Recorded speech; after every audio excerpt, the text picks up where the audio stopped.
ഒരു സിനിമയുടെ പ്രധാന കഥാപാത്രത്തിന്റെ പേര് തന്നെ മാറ്റാൻ തക്ക ശേഷിയുള്ള കുഞ്ചമൻ പോറ്റി. ഫെബ്രുവരി 15-നാണ് മമ്മൂട്ടി നായകനായി എത്തി രാഹുൽ സദാശിവൻ സംവിധാനം ചെയ്യുന്ന ബ്രഹ്മയുഗം എന്ന സിനിമ റിലീസ് ചെയ്തത്. അതിന്റെ തൊട്ടു മുൻപുള്ള ദിവസമാണ് മമ്മൂട്ടി അവതരിപ്പിക്കുന്ന കഥാപാത്രത്തിന്റെ പേര് കുഞ്ചമൻ പോറ്റിയിൽ നിന്നും കൊടുമൻ പോറ്റിയാക്കി സിനിമയിലെ അണിയറ പ്രവർത്തകർ തിരുത്തിയിരിക്കുന്നത്. സിനിമയുടേതായി യൂട്യൂബിൽ പുറത്തിറങ്ങിയ വീഡിയോകളിൽ നിന്ന് പേര് നീക്കം ചെയ്യുകയും തുടർന്ന് പേര് മാറ്റുന്നതിനായി സെൻസർ ബോർഡിന് അപേക്ഷ നൽകുകയുമുണ്ടായി.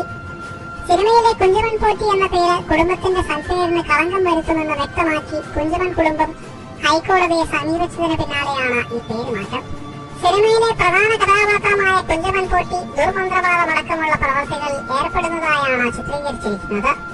ഇത് തങ്ങളുടെ കുടുംബത്തിന്റെ സൽപ്പേരിന് കളങ്കമുണ്ടാക്കുന്നതാണെന്ന് ഹർജിക്കാരന്റെ വാദം. ഇതിന് പിന്നാലെയാണ് തർക്കവും പിന്നീട് മമ്മൂട്ടിയുടെ ഈ പേര് മാറ്റവും. അപ്പോൾ ശരിക്കും ഈ കുഞ്ചമൻ പോറ്റി ആരാണ്? അദ്ദേഹത്തിന് ഈ ബ്രഹ്മയുഗവുമായി എന്താണ് ബന്ധം? കുഞ്ചമൻ പോറ്റി ആരെന്ന ചോദ്യത്തിന് അല്പം ഭയപ്പെടുത്തുന്ന ഉത്തരങ്ങളാണ് നമുക്കിവിടെ നിന്ന് ലഭിക്കുക. കോട്ടയം പുൽപ്പള്ളിക്കടുത്ത പ്രശസ്തമായ ഒരു മനയാണ് കുഞ്ചമൻ പോറ്റി മന അഥവാ കുഞ്ചമൻ മന. യഥാർത്ഥ കുഞ്ചമൻ പോറ്റി അല്ലെങ്കിൽ കുഞ്ചമൻ പോറ്റിയുടെ പിൻതലമുറക്കാരനാണ് ഇപ്പോൾ മനയിലെ താമസക്കാർ. കൊട്ടാരത്തിൽ ശങ്കുണ്ണിയുടെ ഐതിഹ്യത്തിൽ കുഞ്ചമൻ പോറ്റിയെ പരാമർശിച്ചിട്ടുണ്ട്. ഇതിൽ കടമറ്റത്തിൽ കത്തനാരെ പരാമർശിക്കുന്ന ഭാഗത്ത് കുഞ്ചമൻ പോറ്റിയെ കുറിച്ച് പരാമർശിക്കുന്നുണ്ട്. ചാത്തനെ മന്ത്രവാദം നടത്തി നേരിട്ട് കൊണ്ടുവന്ന ആദ്യത്തെ ആളാണ് കുഞ്ചമൻ പോറ്റി. കുഞ്ചമൻ പോറ്റിക്കും ചാത്തനെ എഴുതിവിടുന്ന ശീലമുണ്ട്. കടമറ്റത്ത് കത്തനാരുടെ അടുത്ത സുഹൃത്തായിരുന്ന കുഞ്ചമൻ പോറ്റി പിന്നീട് അദ്ദേഹവുമായി പിണങ്ങിപ്പോയതായും പറയപ്പെടുന്നു. ഒരിക്കൽ കുഞ്ചമൻ പോറ്റിയുടെ ക്ഷണമനുസരിച്ച് കത്തനാർ മനയിലെത്തി. മാന്ത്രിക കഥകൾ പറയുന്നതിനിടെ കത്തനാർ അടുത്ത ദിവസം പോയാൽ മതിയെന്നായി പോറ്റിക്ക്. എന്നാൽ തിരികെ പോകാൻ ധൃതി കൂട്ടിയ കത്തനാർ മടങ്ങാനായി നദിക്കരയിലെത്തി. ഒരു തോണി അത് ആരും തുഴയാതെയാണ് കത്തനാർ മനക്കിലെത്തിയത്. എന്നാൽ തിരികെ പോകാൻ നോക്കുമ്പോൾ തോണി കടലില്ല. പോറ്റി തന്റെ ജാലവിദ്യ കൊണ്ട് തോണി തെങ്ങിൻ മുകളിൽ കയറ്റി വെച്ചിരിക്കുന്നു. തോണി ഇറക്കിത്തരണമെന്ന് അഭ്യർത്ഥിച്ച കത്തനാരുടെ വാക്കുകളെ പോറ്റി ചെവിക്കൊണ്ടില്ല. വലിയ ജാലവിദ്യക്കാരനല്ലേ, ജാലവിദ്യ കൊണ്ട് തോണി എടുത്തോളൂ എന്നായി പോറ്റിക്ക്. പോറ്റിയുടെ ഈ കളി കത്തനാർക്ക് പിടിച്ചതുമില്ല. എങ്കിൽ മനക്കിലെ സ്ത്രീകൾ വിവസ്ത്രരായി വന്ന് തോണി എടുത്തു തരുന്നത് കാണണോ എന്നായി കത്തനാരുടെ ചോദ്യം. കത്തനാരുടെ ജാലവിദ്യ കാണാൻ ആഗ്രഹിച്ച പോറ്റി എങ്കിൽ അങ്ങനെ ആയിക്കോട്ടെ എന്ന് പറഞ്ഞു.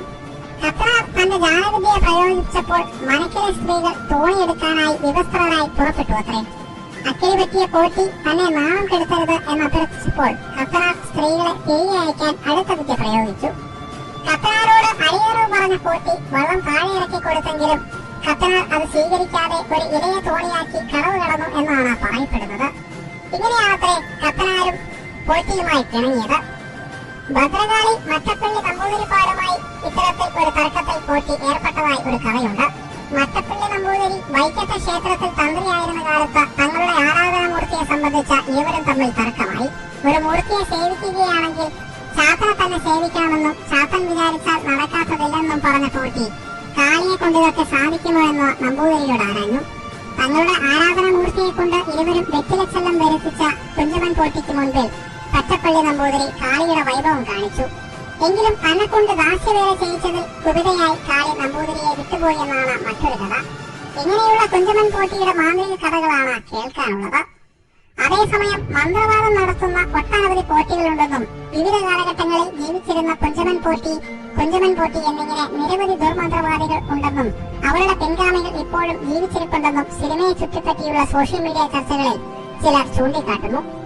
എന്നാൽ ബ്രഹ്മയുഗം കുഞ്ചമൻ പോറ്റിയുടെ കഥയല്ലെന്നും തികച്ചും സാങ്കല്പിക കഥയാണെന്നുമാണ് സംവിധായകൻ രാഹുൽ സദാശിവൻ പറയുന്നത്.